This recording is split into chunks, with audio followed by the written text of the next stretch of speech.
Histoire Géo au tableau te parle aujourd'hui de gouverner la France depuis 1946. Alors, gouverner, bien sûr, c'est le mot-clé de ce chapitre, hein, c'est un mot qui est très large. Euh, pour autant, donc, il faut bien déjà avertir qu'il ne s'agit pas dans ce chapitre de faire l'histoire de la vie politique française, de la 4e, puis de la 5e République, ni celle du détail de ses institutions. Ça n'empêche pas quand même qu'il faut avoir une idée claire de cette histoire avec quelques grands repères, et je vous renvoie au programme de première sur le contexte d'installation des républiques, connaître le nom des principaux présidents, et puis aussi l'évolution générale de l'économie et de la société du pays.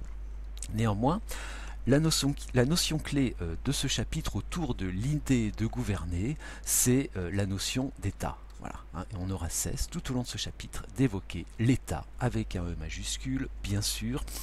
L'État parce que c'est l'autorité qui s'exerce sur un territoire, qui est incarné par les politiques qui sont élus dans le cadre démocratique.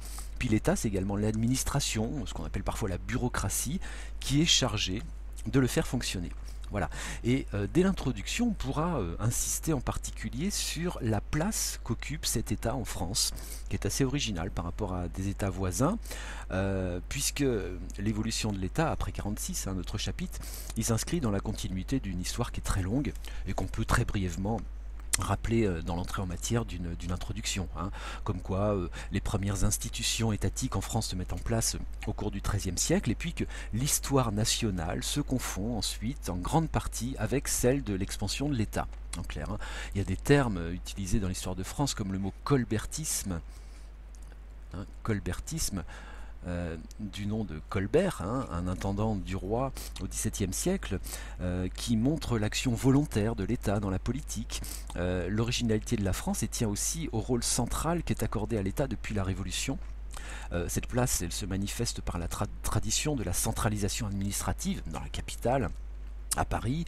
On utilise d'ailleurs pour désigner cette centralisation très importante en France du terme de jacobinisme, qui est lui aussi inspiré directement de la Révolution. Oui, je fais des petites bêtises. Alors, jacobinisme, voilà, jacobinisme qui désigne donc ce centralisme étatique.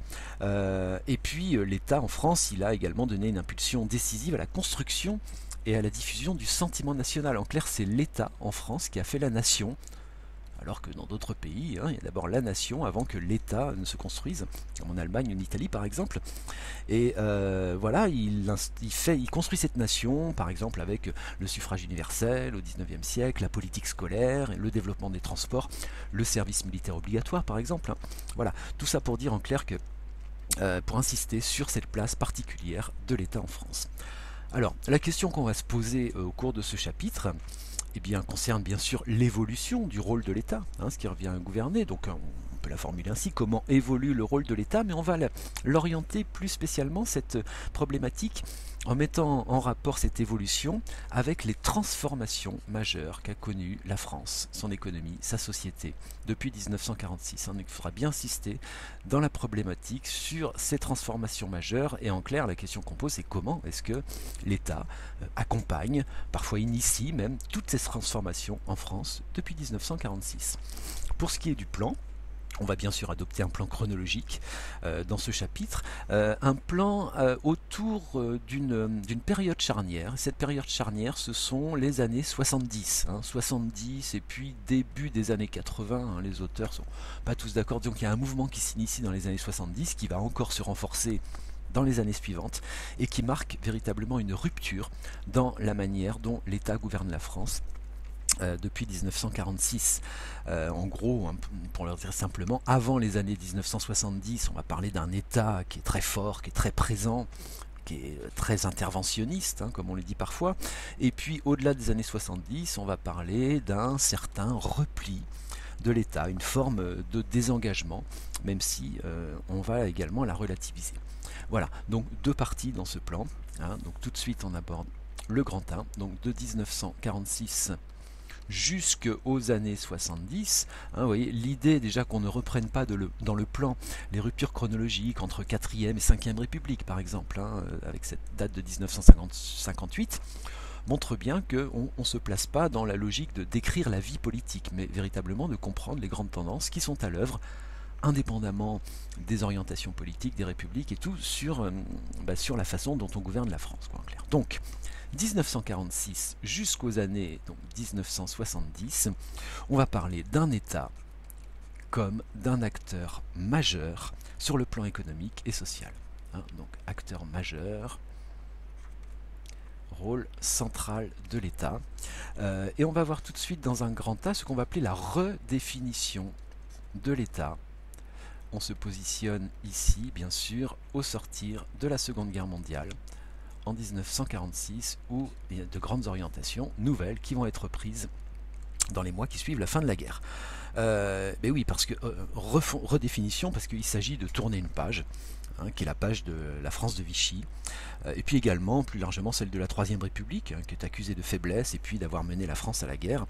Donc il y a une forme d'unanimité en France pour changer de république. Donc la Quatrième République, elle est adoptée par référendum en 1946, c'est ce qui pour nous justifie le début de ce chapitre, et tout de suite l'objectif de cette Quatrième République, c'est de redéfinir les compétences de l'État.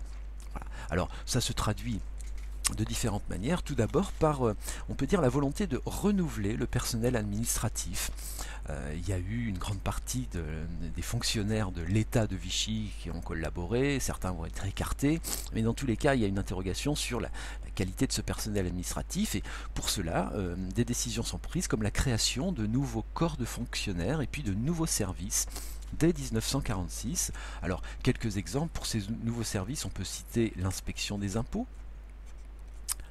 Voilà, l'inspection des impôts qui devient un service de l'État à part entière et qui est très important. On peut citer également par exemple l'Institut national de la statistique et des études économiques, l'INSEE, créé également en 1946.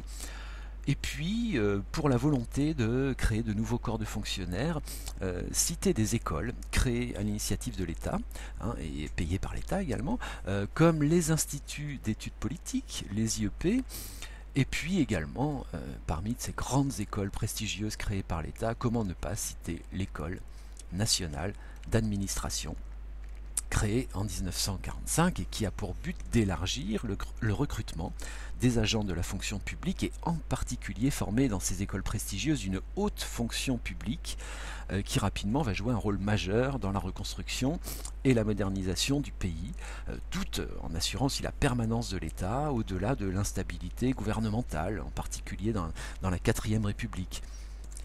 Pour illustrer l'importance dans la vie politique de la France de l'ENA, voici une image qui représente la promotion de l'année 1981, l'ENA qu'on appelle, puisque chaque promotion a un nom ici, il s'agit de la promotion Voltaire. Alors, vous voyez peut-être pas très bien d'ici, mais on reconnaît sur cette image de très nombreuses personnes présentes dans la vie politique. Pour ne citer que l'exécutif actuel, le président François Hollande, qui est ici aux côtés de la ministre de l'écologie, Ségolène Royal.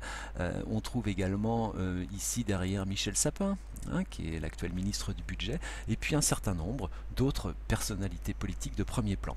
Mais je répète, au-delà de les personnalités politiques, cette ENA elle a véritablement vocation à former des fonctionnaires qui travaillent dans les services de l'État sans pour autant être au premier plan politique. Ces fonctionnaires qu'on va appeler, vous pouvez retenir le nom, des grands commis de l'État, voilà, qui se mettent véritablement au service de la fonction publique. Donc grands commis de l'État, leur influence va grandir sous la Ve République, ils sont très présents dans les cabinets ministériels, de manière un peu péjorative. Lorsqu'on évoque leur influence, on parle de technocratie, puisqu'on les désigne également comme des technocrates. Voilà.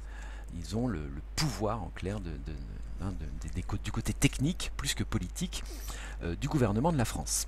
Voilà. Mais c'est ainsi que ces hauts fonctionnaires vont mettre en œuvre la politique économique de l'État après la guerre.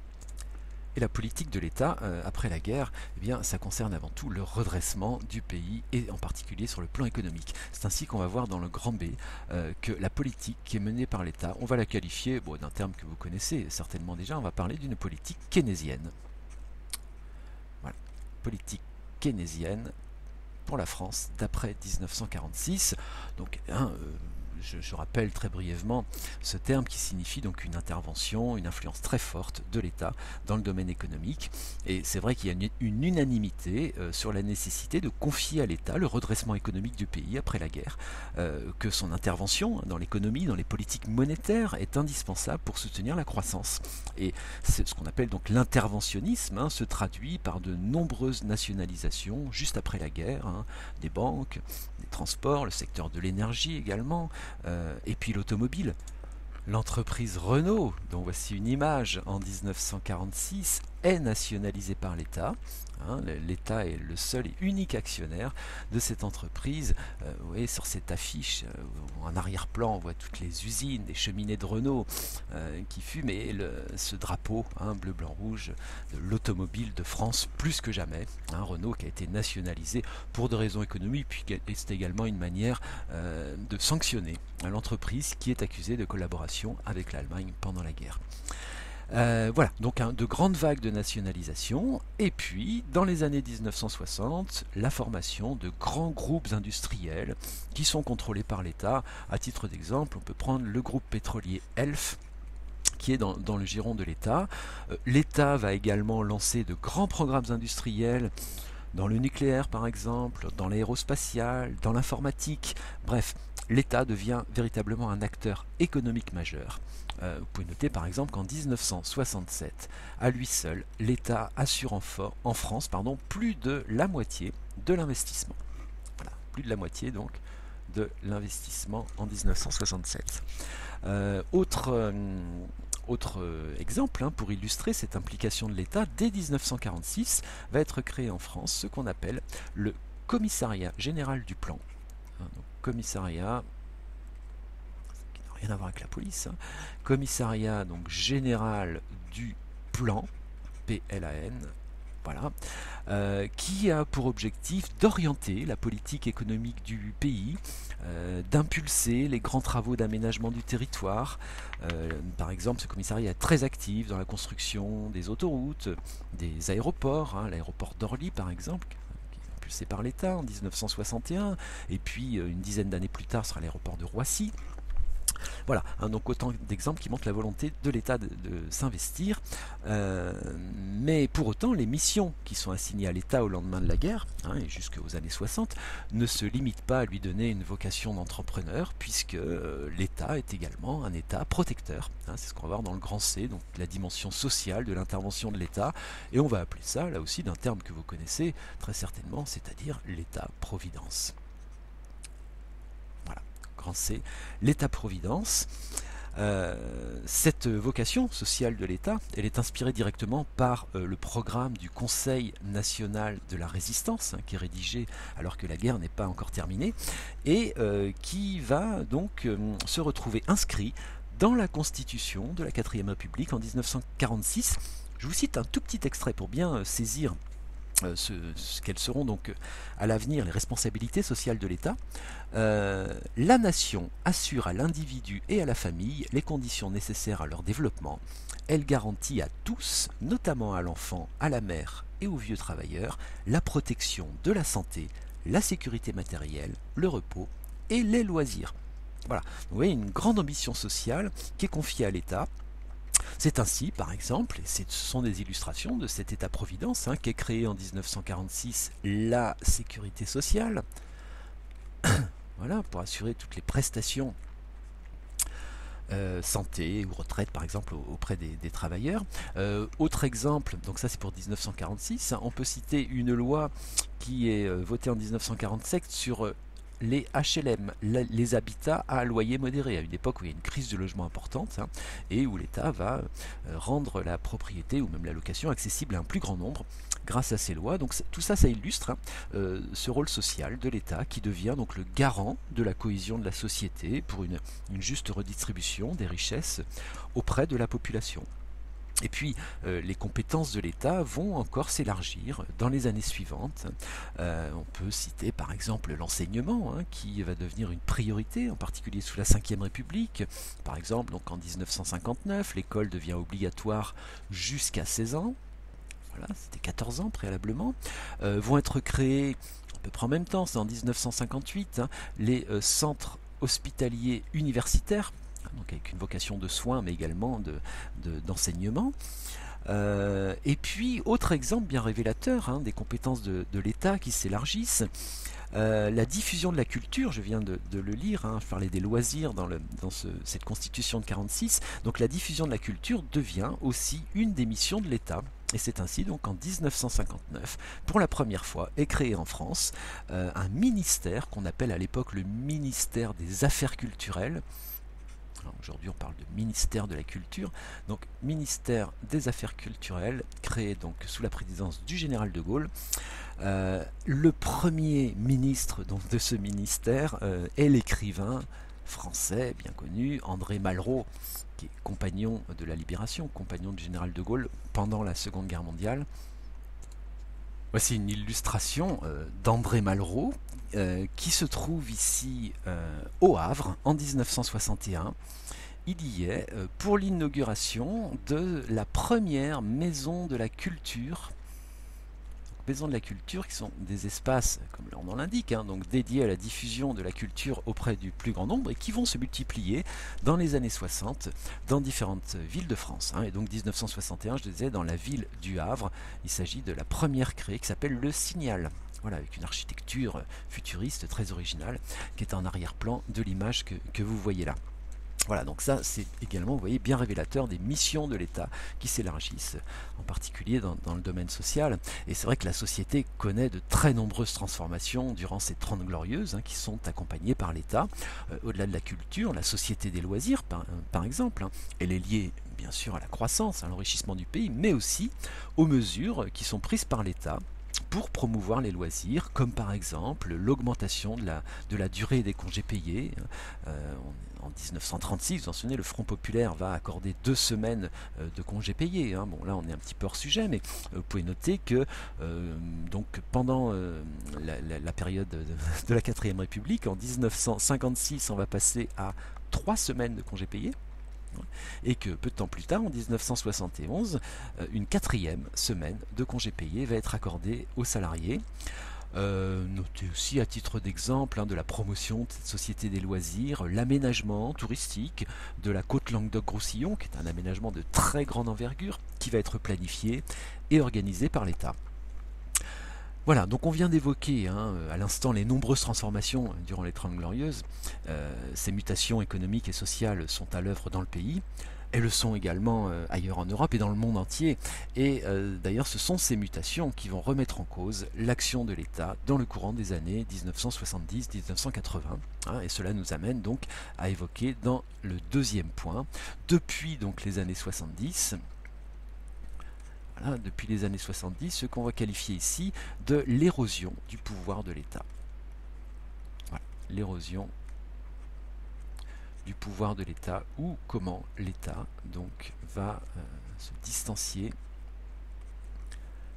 dans certains domaines qu'on vient d'évoquer dans la première partie. Alors, je parlais d'un nouveau contexte de transformation, mais c'est ce qu'on va voir un petit peu plus en détail dans le grand A, c'est-à-dire en clair comment faire face aux mutations nombreuses qui se produisent dans le pays et ailleurs dans le monde. Donc faire face aux mutations. En particulier, on peut évoquer tout de suite donc, le ralentissement de la croissance économique dans les pays industrialisés à partir du milieu des années 70, qu'on appelle parfois la crise, même si la croissance se poursuit, mais crise parce que le chômage en particulier va commencer à augmenter de manière inquiétante à partir de la fin des années 70, début des années 80. Et dans tous les cas, ce ralentissement de la croissance entraîne une baisse des rentrées fiscales et donc de fait réduit les moyens d'action de l'État. Et puis, deuxième chose, c'est aussi l'époque où l'économie prend de plus en plus une dimension mondiale et où les firmes transnationales, qui ont été évoquées par ailleurs dans cette année de terminale, ces firmes sont de plus en plus puissantes et parfois échappent au contrôle de l'État. Et puis enfin, sur le plan idéologique également, il faut signaler que l'interventionnisme public, tel qu'on vient de le décrire dans la première partie, est dénoncé par de nombreuses personnes. C'est ce qu'on appelle généralement le courant néolibéral, qui a déjà été évoqué dans le chapitre sur la gouvernance économique mondiale, par exemple, qui est très important dans les années 80 et puis plus encore peut-être dans les années 90, un discours donc qui prône un désengagement de l'État au profit des acteurs privés. Hein, vous vous souvenez peut-être comment aux États-Unis, Ronald Reagan, début des années 80, Margaret Thatcher en Grande-Bretagne, sont à l'origine de ce courant idéologique qui est de plus en plus dominant et qui a donc des influences en France également. Hein. Par exemple, le secteur public va se réduire. Hein. On assiste à des décisions qui abaissent les remboursements de santé ou qui vont allonger la durée travaillée pour accéder à la retraite. Voilà, donc cela illustre ce qu'on peut qualifier du recul de l'État-providence après donc les années 70-80. Et puis il y a aussi de grandes réformes administratives dans les années 90 et encore dans les années 2000 pour essayer de réduire les dépenses de l'État, réduire aussi en particulier le nombre de fonctionnaires. On parle à ce propos, et c'est une déclinaison de cette idéologie néolibérale, d'une expression anglo-saxonne. D'ailleurs on parle de New Public Management, c'est-à-dire en clair des mots tirés du domaine de l'entreprise pour qualifier des politiques qui viseraient à plus d'efficacité, plus de productivité de l'État et qui se traduisent, je répète très concrètement, par une diminution de ses dépenses et du nombre des fonctionnaires. Et puis il y a également des vagues de privatisation à partir des années 80, donc surtout sous des gouvernements de droite. On peut citer sous le gouvernement de Chirac entre 1986 et 1988 des privatisations importantes d'entreprises qui jusqu'alors étaient dans le giron de l'État, mais pardon, 86-88, excusez-moi, c'est le gouvernement de cohabitation d'Édouard Balladur et Chirac. Les réformes de Chirac, c'est plus donc lorsqu'il est à son tour Premier ministre entre 1900, pardon, je suis en train de vous dire des bêtises, autant pour moi. Donc, je reprends. Chirac, Premier ministre de 1986 à 88, va engager un certain nombre de privatisations. De 1993 à 1995, sous un autre gouvernement de droite, le gouvernement d'Édouard Balladur, une autre vague de privatisation importante. Mais également, je le disais, des gouvernements de gauche également vont faire des privatisations partielles, comme le gouvernement de Lionel Jospin entre 1997 et 2002. Alors nous prenions tout à l'heure pour exemple de l'intervention de l'État dans l'économie au lendemain de la guerre, la nationalisation de la régie automobile Renault. Eh bien, on peut revenir sur cette entreprise Renault dont je disais donc que l'État était actionnaire à 100% de 1945 jusqu'en 1994. Et puis, dans le cadre de ces privatisations, eh bien, on va ouvrir le capital de Renault au privé. C'est ainsi que l'État, en 1996, ne détient plus que 46% de la totalité des actions de Renault. Ça signifie donc que l'État est passé en position minoritaire. On peut signaler dans le même temps pour cette entreprise Renault cette volonté d'internationalisation, voilà, c'est un mot un peu long à écrire pendant qu'on parle, qui illustre aussi ce qu'on évoquait tout à l'heure sur l'importance grandissante de ces firmes transnationales. Voilà, citons donc cette alliance que va conclure Renault en 2002 avec l'entreprise automobile coréenne Nissan pour former un groupe encore plus important, dominé par Renault. Et puis on peut également citer tous les investissements que fait l'entreprise Renault dans les pays émergents, notamment en Inde. C'est une image d'une petite voiture Renault qu'on ne voit pas circuler chez nous. Il s'agit de la Renault Pulse. Voilà, une voiture qui a été spécialement conçue pour le marché des pays émergents, notamment en Inde. Donc, Renault a une grande usine dans le sud de l'Inde. Et cette Renault a été spécialement dessinée pour ce marché. Et donc, je répète, ça illustre cette volonté d'internationalisation. Et on est bien loin de l'entreprise nationale Renault de la période des 30 Glorieuses, entièrement dans le giron de l'État. Donc, vous voyez comment cet exemple de Renault peut être cité à plusieurs reprises dans une composition pour illustrer l'évolution de l'intervention de l'État dans le domaine de l'économie. Bien, et puis on va voir également dans un grand B qu'à partir de ces années 1980, l'État français va être concurrencé dans ses compétences et ses domaines de décision. Alors, on peut dire que l'État va être concurrencé à deux échelles. D'abord par le haut et par le bas. Alors je m'explique, c'est très simple. Par le haut, c'est-à-dire que l'État va transférer une partie de ses compétences à l'Union européenne, hein, qui est donc cette autorité supranationale qui est créée en 1992. Je vous renvoie au chapitre hein, sur le projet d'une Europe politique. Et puis, donc, on peut noter par exemple que les 3/4 des lois qui sont proposées ou qui sont adoptées et qui sont en vigueur en France le sont maintenant au niveau européen. Voilà, donc ça explique hein, que cet État ait moins de pouvoir et de compétences tout simplement qu'il n'en avait avant la création de l'Union européenne. Et puis, dans un deuxième temps, notons également que l'État est concurrencé par le bas dans le cadre d'un processus que l'on appelle la décentralisation. Voilà. Une décentralisation qui revient donc à transférer des compétences qui étaient préalablement celles de l'État et qui reviennent à ce qu'on appelle de manière générique hein, les collectivités territoriales. Donc hein, décentralisation auprès donc, de ces collectivités territoriales. Je dis que c'est un terme générique qui désigne aussi bien l'échelon des communes que celle des départements ou celle des régions. Voilà, et donc cette politique de décentralisation remet en cause la tradition, vous savez, la tradition jacobine française, telle qu'on l'appelait tout à l'heure, c'est-à-dire Paris, le lieu de commandement, cette hypercentralisation à la française. Et donc cette tradition jacobine, elle est remise en cause au nom de l'efficacité, hein, en demandant un pouvoir plus proche des réalités du terrain. Et donc cette décentralisation va être amorcée au début des années 1980. Hein, il faut connaître et citer ici les lois du ministre de l'Intérieur de François Mitterrand au début des années 80. Donc en 1982, il s'agit des lois Defferre. On voit sur cette image, ici avec le chapeau, Monsieur Gaston Defferre, ministre de l'Intérieur et de la décentralisation, donc aux côtés du président de la République de l'époque, François Mitterrand. Voilà, donc hein, ces lois Defferre sont très importantes hein, pour amorcer ce mouvement de décentralisation qui va donner aux collectivités territoriales des compétences dans les domaines du développement économique, de l'action sociale, également de l'enseignement. Et puis on peut citer également une deuxième vague de lois en faveur de la décentralisation qui sont prises dans les années 2000, et par exemple hein, évoquée en 2003, l'inscription par une loi de la décentralisation dans la Constitution. Hein, c'est précisé que la France est un pays où la décentralisation, c'est important, je répète, c'est gravé dans la Constitution, une manière de rendre ce principe permanent.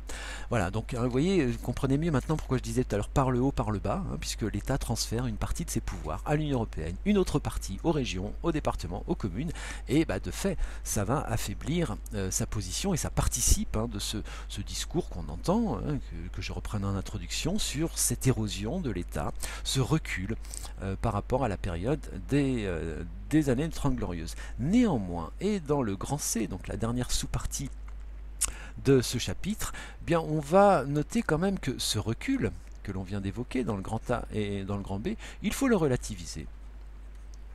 Donc un recul à relativiser parce que l'État reste quand même un acteur fort du gouvernement en France. On disait dès l'introduction qu'il y a une tradition étatique qui est très forte en France.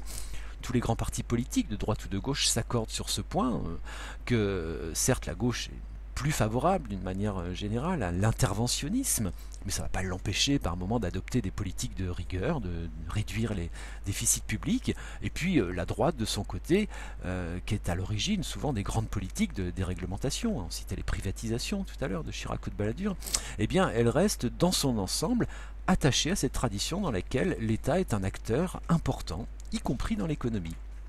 Et cet attachement des grands partis politiques rejoint celui d'une grande majorité de l'opinion publique, dont on peut dire qu'en France, elle reste en demande d'État. Hein, c'est une expression, entre guillemets, qu'on utilise parfois pour qualifier ce sentiment partagé par l'opinion publique qui est en demande donc d'État.